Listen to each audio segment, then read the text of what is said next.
Along with the Bridges for Peace Ignite the Truth Bible reading plan. Today we will be reading from Deuteronomy 10, 11, 12, and 13. What I really love too about Deuteronomy is a lot of these verses, especially the ones that we're going to read today, are ones that Jesus even quoted throughout his ministry. So he would use these against temptations that he came up against, especially in the desert. And so these are great verses to live by. And I love, as we look through the headings, it says one tablets, like the first ones, but then also fear the Lord, love and obey the Lord. The one place of worship and worshiping other gods. So we'll go ahead and get started. But first, let's go ahead and pray. So, dear Lord, I just thank you for this time where we are able to rest in your presence, Lord. I pray that you will be here with us and anybody watching this, though, too. I pray that your words will just soak and seep into our hearts, Lord, and that you will change us so that we can become more like you, Lord, and that as we come against the temptations of the days and our daily lives, that you will just allow us to see your glory and what you would have, Lord, and that we can be a light and an example of your love, Lord. I thank you so much that you have given us your book and your word to guide us every day and to really live by, Lord. And while it may be hard sometimes, we know that that is the utmost and most perfect way to live, Lord. And so I thank you so much for going before us and preparing a way.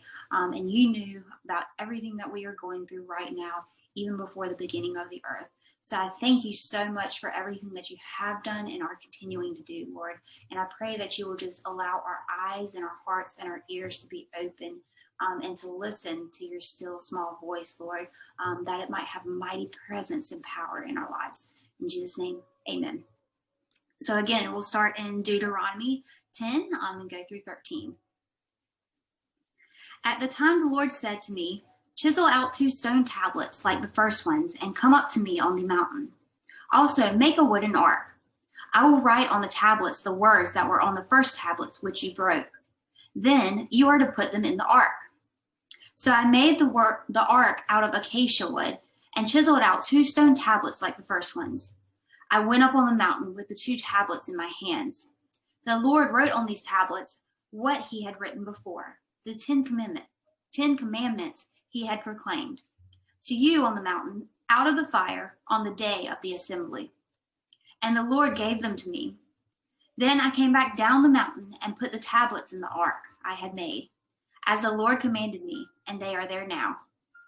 The Israelites traveled from the wells of Bene Yakan and Moseri. There Aaron died and was buried, and Eleazar, his son, succeeded him as priest. From there they traveled to Godolph and on to Jabbathan, a land with streams of water. At that time, the Lord set apart the tribe of Levi to carry the ark of the covenant of the Lord, to stand before the Lord, to minister and to pronounce blessings in his name, and they still do today. That is why the Levites have no share or inheritance among their fellow Israelites. The Lord is their inheritance, as the Lord your God told them. Now I had stayed on the mountain 40 days and 40 nights, as I did the first time, and the Lord listened to me at this time also. It was not his will to destroy you. Go, the Lord said to me, and lead the people on their way, so that they may enter and possess the land I swore to their ancestors to give them. Fear the Lord. And now, Israel, what does the Lord your God ask of you but to fear the Lord your God, to walk in obedience to him, to love, to serve the Lord your God with all your heart and with all your soul, and to observe the Lord's commands and decrees that I am giving you today for your own good. To the Lord your God belong the heavens, even the highest heavens, the earth and everything in it. Yet the Lord set his affection on your ancestors and loved them, and he chose you, their descendants, above all the nations, as it is today. Circumcise your hearts, therefore, and do not be stiff-necked any longer. For the Lord your God is God of gods and Lord of lords, the great God, mighty and awesome, who shows no partiality and accepts no bribes. He defends the cause of the fatherless and the widow, and loves the foreigner residing among you, giving them food and clothing.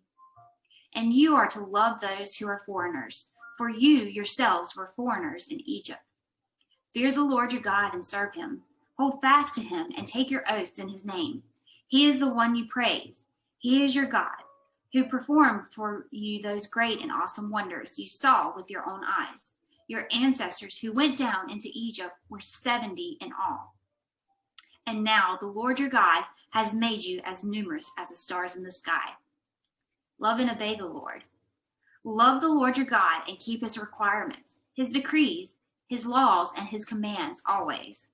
Remember today that your children were not the ones who saw and experienced the discipline of the Lord your God, his majesty, his mighty hand, his outstretched arm, the signs he performs and the things he did in the heart of Egypt, both to Pharaoh, king of Egypt, and to his whole country, what he did to the Egyptian army, to its horses and chariots, how he overwhelmed them with the waters of the Red Sea, as they were pursuing you, and how the Lord brought lasting ruin on them.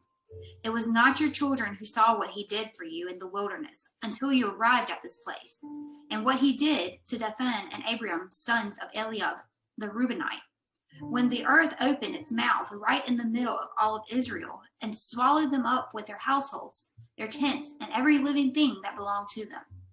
But it was your own eyes that saw all these great things the Lord has done. Observe, therefore, all the commands I am giving you today, so that you may have the strength to go in and take over the land that you are crossing the Jordan to possess, and so that you may live long in the land the Lord swore to your ancestors to give them and their descendants, and a land flowing with milk and honey. The land you are entering to take over is not the land of Egypt, from which you have come, where you planted your seeds and irrigated it by foot, as in the vegetable garden. But the land you are crossing the Jordan to take possession of is a land of mountains and valleys that drinks rain from heaven. It is a land that Lord your God cares for. The eyes of the Lord your God are continually on it from the beginning of the year to its end. So if you faithfully obey the commands I am giving you today, to love the Lord your God and to serve him with all of your heart and all of your soul, then I will send rain on your land in its season, both autumn and spring rains, so that you may gather in your grain, new wine, and olive oil. I will provide grass in the fields for your cattle, and you will eat and be satisfied. Be careful, or you will be enticed to turn away and worship other gods and bow down to them. Then the Lord's anger will burn against you, and he will shut up the heavens so that it will not rain, and the ground will yield no produce, and you will soon perish from the good land the Lord is giving you. Fix these words of mine in your hearts and minds. Tie them as a symbol on your hands and bind them on your foreheads. Teach them to your children, talking about them when you sit and when you walk along the road, when you lie down and when you get up. Write them on your doorframes of your house and on your gates, so that your days and the days of your children will be many in the land the Lord swore to give to your ancestors, as many as the days that the heavens are above the earth. If you carefully observe all these commands I am giving you to follow, to love the Lord your God, to walk in obedience to him, and to hold fast to him, then the Lord will drive out all these nations before you, and you will dispose nations larger and stronger than you. Every place where you set your foot will be yours. Your territory will extend from the desert to Lebanon, and from the Euphrates River to the Mediterranean Sea. No one will be able to stand against you. The Lord your God, as he promised you, will put the terror and fear of you on the whole land, wherever you go. See, I am setting before you today a blessing and a curse. The blessing if you obey the commands of the Lord your God that I am giving you today. The curse if you disobey the commands of the Lord your God, and turn away from the ways that I have commanded you today by following other gods, which you have not known. When the Lord your God has brought you into the land you are entering to possess, you are to proclaim the Mount Gerizim, the blessings, and on Mount Ebal, the curses. As you know, these mountains are across the Jordan, westward toward the setting sun, near the great trees of Moreh. In the territory of those Canaanites living in the Arabah, in the vicinity of Gilgal, you are about to cross the Jordan to enter and take possession of the land the Lord your God is giving you. When you have taken it over and are living there, Be sure that you obey all the decrees and laws I am setting before you today. The one place of worship. These are the decrees and laws you must be careful to follow in the land that the Lord, the God of your ancestors, has given you to possess. As long as you live in the land, destroy completely all the places on the high mountains, on the hills, and under every spreading tree where the nations are dispossessing worship their gods. Break down their altars, smash their sacred stones, and burn their poles in the fire. Cut down the idols of their gods and wipe out their names from those places. You must not worship the Lord your God in their way, but you are to seek the place the Lord your God will choose from among all your tribes to put his name there for his dwelling. To that place you must go. There, bring your burnt offerings and sacrifices, your tithes and special gifts, what you have vowed to give, your free will offerings, and the firstborn of your herds and flocks. There, in the presence of the Lord your God, you and your family shall eat and shall rejoice in everything that you have put your hand to, because the Lord your God has blessed you. You are not to do as we do here today, everyone doing as they see fit, since you have not yet reached the resting place and the inheritance the Lord your God is giving you. But you will cross the Jordan and settle in the land your Lord God is giving you as an inheritance, and he will give you the rest from all of your enemies around you, so that you will live in safety. Then, to the place the Lord your God will choose as a dwelling for his name. There you are to bring everything I command you, your burnt offerings and sacrifices, your tithes and special gifts, and all the choice possessions you have vowed to the Lord. And there rejoice before the Lord your God, you, your sons and daughters, your male and female servants, and the Levites from your towns who have no allotment or inheritance of their own. Be careful not to sacrifice your burnt offerings anywhere you please. Offer them only at the place the Lord will choose, in one of your tribes, and there observe everything I command you. Nevertheless, you may slaughter your animals in any of your towns and eat as much of the meat as you want, as if it were a gazelle or deer, according to the blessing the Lord your God gives you. Both the ceremonially unclean and the clean may eat it. But you must not eat the blood. Pour it out on the ground like water. You must not eat in your own towns the tithes of your grains and new wine and olive oil, or the firstborn of your herds and flocks, or whatever you have vowed to give, or your free will of offerings or special gifts. Instead, you are to eat them in the presence of the Lord your God, at the place the Lord your God will choose. You, your sons and daughters, your male and female servants, and the Levites from your towns. And you are to rejoice before the Lord your God in everything you put your hand to. Be careful not to neglect the Levites as long as you live in your land. When the Lord your God has enlarged your territory as he promised you, and you crave meat and say, I would like some meat, then you may eat as much of it as you want. If the place where the Lord your God chooses to put his name is too far away from you, you may slaughter animals from the herds and flocks and the Lord has given you, as I have commanded you, and in your own towns you may eat as much of them as you want. Eat them as you would a gazelle or deer. But the ceremonially unclean and the clean may eat. But be sure you do not eat the blood, because the blood is life. And you must not eat the life with the meat. You must not eat the blood. Pour it out on the ground like water. Do not eat it, so that it may go well with you and your children after you, because you will be doing what is right in the eyes of the Lord. But take your consecrated things and whatever you have vowed to give, and go to the place the Lord will choose.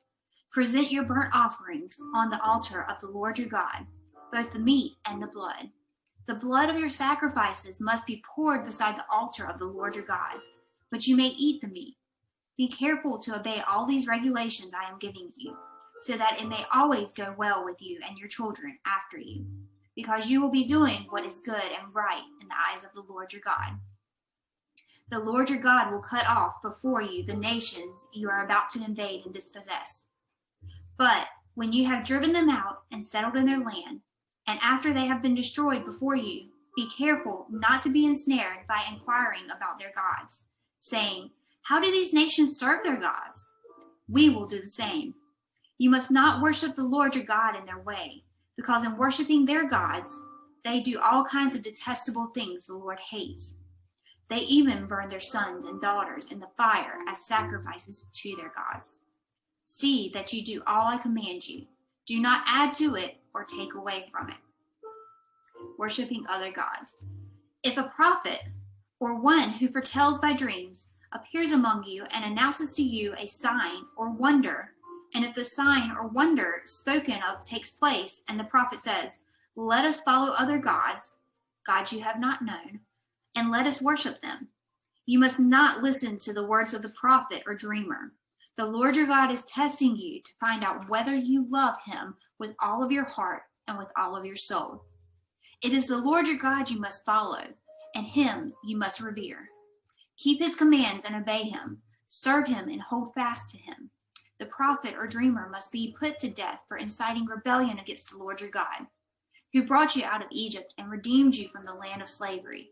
That prophet or dreamer tried to turn you from the way the Lord your God commanded you to follow. You must purge the evil from among you. If your very own brother or your son or daughter or your wife you love or your closest friend secretly entices you, saying, "Let us go and worship other gods," gods that neither you nor your ancestors have known, gods the people around you, whether near or far, from one end of the land to the other, do not yield to them or listen to them. Show them no pity. Do not spare them or shield them. You must certainly put them to death. Your hand must be the first in putting them to death, and then the hands of all the people. Stone them to death, because they tried to turn you away from the Lord your God, who brought you out of Egypt and out of the land of slavery. Then all of Israel will hear and be afraid, and no one among you will do such an evil thing. If you hear it said, and one of the towns the Lord your God is giving you to live in, the troublemakers have arisen among you and have led the people out of their town astray, saying, "Let us go and worship other gods, gods you have not known," then you must inquire, probe, and investigate it thoroughly. And if it is true, and it has been proven that this detestable thing has been done among you, you must certainly put the sword all who live in that town. You must destroy it completely, both its people and its livestock. You are to gather and plunder all of the town into the middle of the public square and completely burn the town and all its plunder as a whole burnt offering to the Lord your God. That town is to be remained in ruins forever, never to be rebuilt. And none of the condemned things are to be found in your hands. Then the Lord will turn from his fierce anger, will show you mercy, and will have compassion on you. He will increase your numbers, as he promised, an oath to your ancestors, because you obeyed the Lord your God by keeping all his commands that I am giving you today and doing what is right in his eyes. So I loved reading that today, Deuteronomy 10:13, because it just goes back to show all of his promises and how he's kept them. And even within the rebirth of Israel, if that didn't happen, we wouldn't be able to live with the truths of God. And so no matter what was commanded or promised in the past or the present, he is going to fulfill it. So thank you so much for joining us, and I hope you have a blessed weekend, and we will see you back on Monday.